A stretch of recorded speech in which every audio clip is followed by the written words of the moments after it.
Les plus beaux contes de Walt Disney présentent le livre de la jungle. On raconte beaucoup d'histoires étranges sur les jungles sauvages de l'Inde, mais aucune ne l'est autant que celle de Mowgli, le petit homme qui fut trouvé par Bagheera la panthère noire dans un panier sur la berge du fleuve. Bagheera emporta le panier dans une famille de loups qui avait des louveteaux à élever et demanda si l'on pouvait nourrir et soigner l'enfant d'homme également. « Je n'en avais jamais vu, déclara la mère loup. Comme il est petit et nu, et quelle audace! Il me regarde et il n'a pas peur. » Le bébé affamé se blottit contre la mère loup au milieu des louveteaux. « Tiens-toi tranquille, petite grenouille, lui dit-elle. Mowgli, Mowgli la grenouille, c'est comme ça que je t'appellerai. » Et les loups gardèrent Mowgli et l'élevèrent comme l'un des leurs. La saison des pluies était réapparue 10 fois de suite, et Mowgli avait grandi aussi fort et courageux que ses frères à 4 pattes dont il était le grand favori. Mais une nuit de pleine lune, les anciens du clan des loups tinrent une réunion importante au rocher du conseil. Installé sur la grosse branche d'un arbre voisin, Bagheera la panthère entendit leurs propos. Le clan s'alarmait parce que Shere Khan, un tigre mangeur d'hommes, était de retour dans la jungle après une longue absence. Chacun craignait qu'il ne soit revenu pour tuer le petit homme ainsi que tous les loups qui essaieraient de le protéger. Finalement, le chef des loups, Akela, prit la parole. « C'est décidé. Le petit de l'homme ne peut rester davantage avec notre clan. C'est trop dangereux pour le reste d'entre nous. Il doit partir immédiatement. » Le père loup plaida pour Mowgli, disant qu'il ne pourrait pas survivre tout seul dans la jungle, mais en vain. Alors Bagheera descendit de son arbre d'un bond léger et déclara qu'elle conduirait Mowgli vers un village d'hommes qui se trouvait à plusieurs journées de marche et qu'elle l'abandonnerait sain et sauf avec ceux de sa propre race. Le lendemain matin de bonne heure, Bagheera et Mowgli s'en allèrent faire une promenade dans la jungle. À la nuit tombante, Mowgli voulut rentrer dans sa famille de loups, mais la panthère lui expliqua qu'il ne pourrait jamais y retourner parce que Shere Khan avait juré de le tuer. À ces mots, Mowgli se sentit très malheureux. « Je veux rentrer chez moi, déclara-t-il. Je peux me défendre tout seul. » Mais la panthère noire ne supportait pas la désobéissance. « Ça suffit, grogna-t-elle. Nous allons passer la nuit dans cet arbre. Les choses t'apparaîtront plus faciles demain matin. » À peine Bagheera s'était-elle endormie qu'un python sinueux nommé Kaa se glissait vers la branche où Mowgli était blotti, trop triste pour pouvoir dormir. Et à la façon particulière des pythons, Kaa commença à hypnotiser Mowgli et à s'enrouler autour de son corps. Il s'apprêtait à ouvrir toutes grandes ses mâchoires et à avaler l'enfant d'homme quand Bagheera s'éveilla.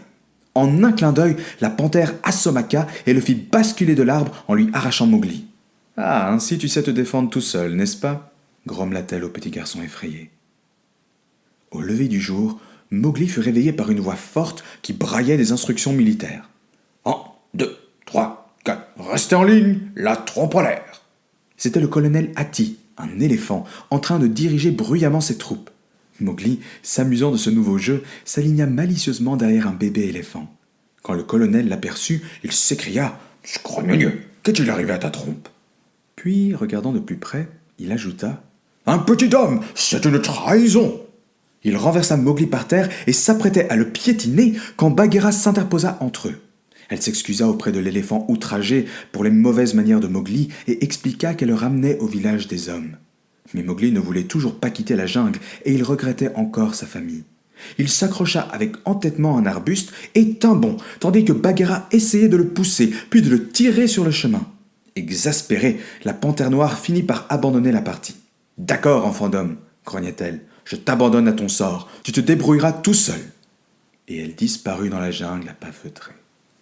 Mowgli s'assit contre un rocher, seul, ne sachant pas très bien quoi faire ensuite. Alors qu'il commençait à se poser des questions, il entendit une chanson insouciante et le chanteur parut. C'était l'ours Balou qui arrivait de sa démarche dandinante en esquissant un petit pas de danse. Il s'arrêta court quand il vit Mowgli.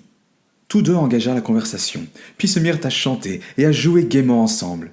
Ils passèrent la journée à nager dans la rivière, à pêcher et à s'amuser comme des fous. « Ne t'en va pas dans le village des hommes, grogna Balou. Ils vont t'abîmer, tu finiras par leur ressembler, alors que tu pourrais faire un ours sensationnel. » Pendant tout ce temps, une bande de singes observait les deux amis du sommet des arbres. À un signal de leur chef, deux singes se balancèrent habilement jusqu'au sol, attrapèrent Mowgli et l'emportèrent dans les ruines d'un ancien temple où le roi, Louis, était en train d'attendre.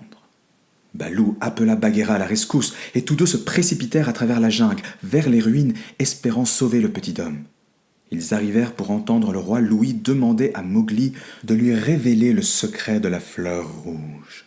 Par fleur rouge, le roi voulait dire le feu, mais aucune créature de la jungle qui vit dans une peur mortelle du feu n'appellera jamais celui-ci par son propre nom. Hélas, Mowgli ne savait pas comment allumer la fleur rouge, et il le dit. Avant que le roi des singes, en colère, ne puisse le punir, son attention fut détournée par une énorme femelle singe qui dansait à travers la pièce. C'était Balou, qui tentait d'aguicher le roi Louis sous un déguisement. Bientôt, le roi des singes subjugué et tous les singes à l'unisson se mirent à danser comme des fous autour de Balou. Les ruines en tremblèrent et les piliers du temple commencèrent à vaciller. Juste avant que le bâtiment ne s'écroule tout à fait, Bagheera arracha Mowgli au danger, et dans la confusion, nos trois amis purent s'échapper. Ils ne devaient pas rester longtemps ensemble. Mowgli, soupçonnant Balou de vouloir l'emmener lui aussi au village des hommes, se sauva dans la jungle. Il s'aventura dans un endroit rocheux où un vol de vautours s'était rassemblé. Voyant que le petit homme était triste, les vautours essayèrent de le réconforter par des plaisanteries et des danses.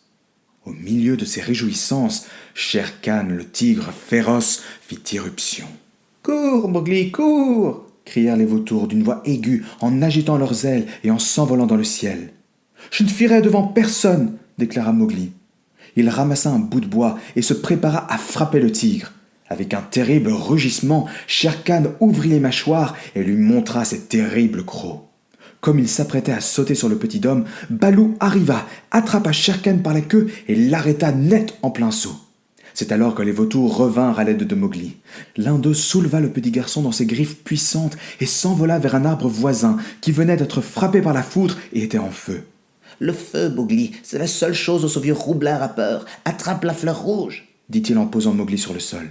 Mowgli ramassa une branche embrasée et courut avec elle jusqu'à Shere Khan. « Debout, chien !» cria-t-il. « Debout quand un homme te parle, ou je mets le feu à ton paletot rayé !» Shere Khan montra les dents devant le feu, et Mowgli le frappa sur la tête avec la branche, roussissant sa fourrure. Le tigre, gémissant de peur et de douleur, courut frénétiquement à travers la clairière et disparut au-delà de la plus lointaine colline.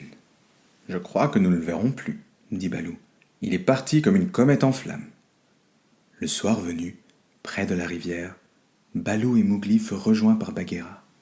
La panthère suggéra que, Shere Khan ayant quitté la jungle, il n'y avait pas de raison pour que Mowgli ne puisse rester avec ses amis les animaux pour toujours. Mais Mowgli sentait une étrange agitation intérieure depuis qu'il avait tenu dans sa main le bâton enflammé de la fleur rouge. Quelque chose avait changé en lui à présent. Il savait qu'il était destiné à être un homme, pas un loup.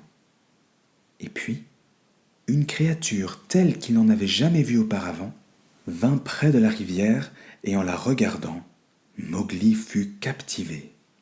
Chantonnant d'une voix douce, elle remplissait d'eau une jarre qu'elle posa sur sa tête.